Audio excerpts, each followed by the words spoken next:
जब योग गुफाओं से निकलकर घरों तक आया, जब हम योग की बात करते हैं तो अक्सर हमारी आंखों के सामने किसी सन्यासी का चित्र उभरता है, जंगलों या गुफाओं में ध्यान मग्न कोई योगी। लेकिन क्या हो यदि वही आत्मज्ञान, वही समाधि एक साधारण गृहस्थ के जीवन में घटित हो जाए? ये कथा है लाहिड़ी महाशय की, उस मौन महायोगी की जिनका जीवन स्वयं एक उत्तर था उन सब प्रश्नों का जो मनुष्य आत्मा और संसार के द्वंद्व में उलझकर पूछता है। यह कहानी है उस क्रांति की जिसने यह सिद्ध किया कि साधना गेरुए वस्त्र की मोहताज नहीं, बल्कि भीतर की आग की मांग करती है। जहां बही खाता था वहीं ब्रह्म का अनुभव हुआ। सन 1828 में बंगाल के नादिया जिले में श्यामाचरण लाहिड़ी का जन्म हुआ। एक साधारण ब्राह्मण परिवार जिसमें धार्मिकता तो थी लेकिन सांसारिक संघर्ष भी कम नहीं। बचपन से ही श्यामाचरण में कुछ विशेष था। शांत स्वभाव, गहराई से देखने वाली आंखें और भीतर एक जिज्ञासा जो सांसारिक बातों से संतुष्ट नहीं होती थी। वे जब किशोर हुए तो उनका परिवार वाराणसी आ गया, एक ऐसा शहर जहां घाटों की नीरवता और मंत्रों की ध्वनि आत्मा को स्पर्श करती है। वे अकाउंटेंट बने, सरकारी विभाग में नियुक्त हुए, लेकिन वे केवल संख्याएं नहीं लिखते थे, वे मौन में आत्मा के समीकरण हल करते थे। हिमालय की पुकार और एक कालातीत गुरु से भेंट। सन 1861 श्यामाचरण को एक सरकारी कार्य के लिए रानीखेत जाना पड़ा। यहां कुछ ऐसा घटा जिसने उनके पूरे जीवन को बदल दिया। एक रात उन्होंने भीतर से एक आह्वान महसूस किया, जैसे कोई बहुत पुराना अर्श उन्हें बुला रहा हो। वे अकेले ही पर्वतों के भीतर जाते चले गए और तभी वह क्षण आया जो किसी भी साधक के लिए कल्पनातीत है। एक दिव्य पुरुष प्रकट हुए, तेजस्वी, मौन और असीम चेतना से युक्त। वे थे महावतार बाबा जी। उन्होंने कहा, श्यामाचरण, अब समय आ गया है कि तुम वह योग पुनः प्राप्त करो जिसे तुमने जन्मों पूर्व साधा था। बाबा जी ने उन्हें एक गुफा में 3 दिनों तक दीक्षा दी, बिना किसी बाहरी विधि के, केवल मौन और ऊर्जा के माध्यम से। वहां उन्हें दी गई क्रिया योग की शिक्षा, जो श्वास, प्राण और ध्यान के माध्यम से आत्मा को ब्रह्म से जोड़ने की प्रक्रिया थी। जब साधना विज्ञान बन गई और योग एक अनुभूत प्रयोग, श्यामाचरण अब केवल श्यामाचरण नहीं थे, वे बन गए लाहिड़ी महाशय। गंगा की शांत धारा की तरफ बहते हुए वे अब भीतर से एक चैतन्य रूप बन चुके थे।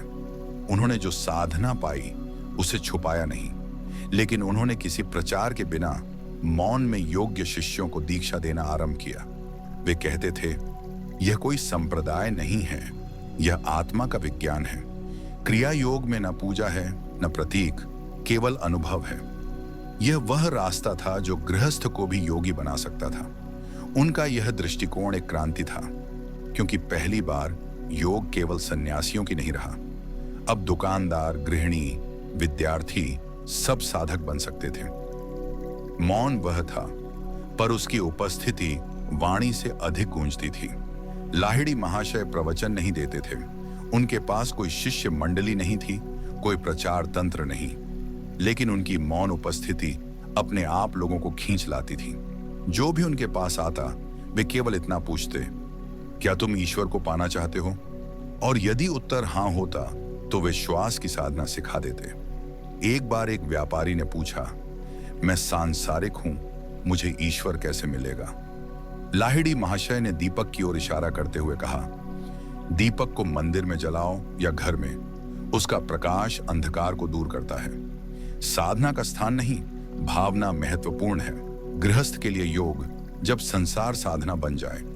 लाहिड़ी महाशय का जीवन स्वयं एक साक्षी था कि परिवार और ईश्वर दोनों साथ में संभव है। वे स्वयं पत्नी, बच्चों और नौकरी के बीच रहते हुए भी आत्मा में लीन थे। उन्होंने कभी अपने शिष्यों को संसार त्यागने की सलाह नहीं दी। वे कहते थे, जहां हो वहीं से प्रारंभ करो। यदि भीतर का योग जाग गया तो संसार तुम्हें बाधा नहीं देगा, वह स्वयं साधना बन जाएगा। उनके हजारों शिष्य गृहस्थ थे, कोई शिक्षक, कोई व्यापारी, कोई गृहिणी, और सभी ने ध्यान में वही आनंद पाया जो गुफाओं में योगी पाते थे। गुरु की वह परंपरा जो वाणी से नहीं, चेतना से चलती थी। लाहिड़ी महाशय ने कई महान शिष्यों को जन्म दिया। स्वामी प्रणवानंद, स्वामी केशवानंद, पंचानन भट्टाचार्य और सबसे विशेष श्री युक्तेश्वर गिरी ने परमहंस योगानंद को दीक्षा दी और योगानंद ने पूरी दुनिया को ऑटोबायोग्राफी ऑफ अ योगी के माध्यम से इस परंपरा से जोड़ा। लाहिड़ी महाशय ने कभी शिष्य घोषित नहीं किए, लेकिन जिनके भीतर तैयारियां थीं, उनके भीतर दिव्य चेतना जगा दी। यही गुरु परंपरा की सच्ची शक्ति है, जो शब्दों से नहीं मौन से बहती है। जब उन्होंने देह छोड़ी तब भी मौन बना रहा, लेकिन उपस्थिति और बढ़ गई। 26 सितंबर सन 1895 लाहिड़ी महाशय अपने कक्ष में ध्यान में बैठे थे। उनके चेहरे पर वही दिव्य शांति थी। वे धीरे धीरे गहरे ध्यान में लीन हो गए और वहीं शरीर त्याग दिया। लेकिन मृत्यु उनके लिए एक सीमा नहीं थी, वह तो केवल देह की परत को हटाना था। शिष्यों ने अनुभव किया कि उनकी ऊर्जा अब और स्पष्ट रूप से प्रवाहित हो रही है। आज भी जब कोई साधक सच्चे हृदय से क्रिया योग करता है, तो कहीं ना कहीं भीतर से लाहिड़ी महाशय की उपस्थिति का आभास होता है। जब साधना कोई दीक्षा नहीं बल्कि जागृति बन जाए।